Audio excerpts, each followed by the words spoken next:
সম্পৰ্কবোৰ আৰম্ভ হ'বলৈ বহু সময় লাগে, কিন্তু ভাঙিবলৈ 1 ছেকেণ্ড নালাগে।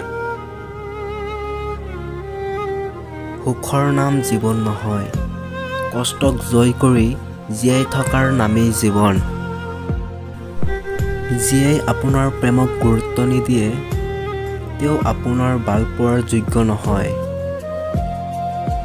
মনত আছিল কিমান সপোন, কিমান আশা, সকলো মিছা হ'ল তোমাৰ ভাল পোৱা। প্ৰকৃততে সেইজনহে প্ৰেমৰ কোমল অনুভূতিবোৰক অনুভৱ কৰিব পাৰে, যিসকলে প্ৰেমৰ কোনো প্ৰতিদান নিবিচাৰে, কেৱল মাথো ভাল পাবহে জানে। হয়, মই দুখীয়া, কাৰণ দেউতাই আনক ঠগি নিজে ধনী হোৱাৰ সপোন নেদেখে। লাগিলে কষ্ট কৰি উপাৰ্জন কৰিব।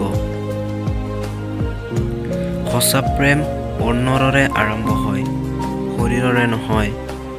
অন্তৰখন নিজৰ কৰিব পাৰিলে পিছত শৰীৰটো নিজৰ কৰিব পাৰিবা। ঘৰখন কিমান ডাঙৰ সেইটো কোনো কথা নহয়, ঘৰখন প্ৰকৃততে কিমান সুখী সেইটোহে ডাঙৰ কথা। যাৰ লগত কথা পাতিব পৰা নাই, তেওঁৰ ফটোবোৰ চাই মই সুখী।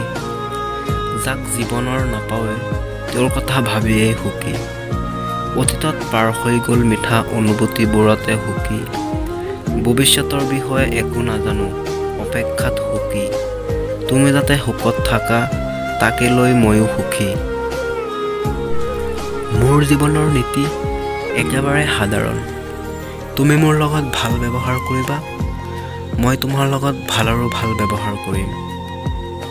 সপোন ময়ো দেখোঁ, কিন্তু মধ্যবিত্তৰ বাবে সকলোবোৰ সপোন পূৰণ কৰিব নোৱাৰোঁ।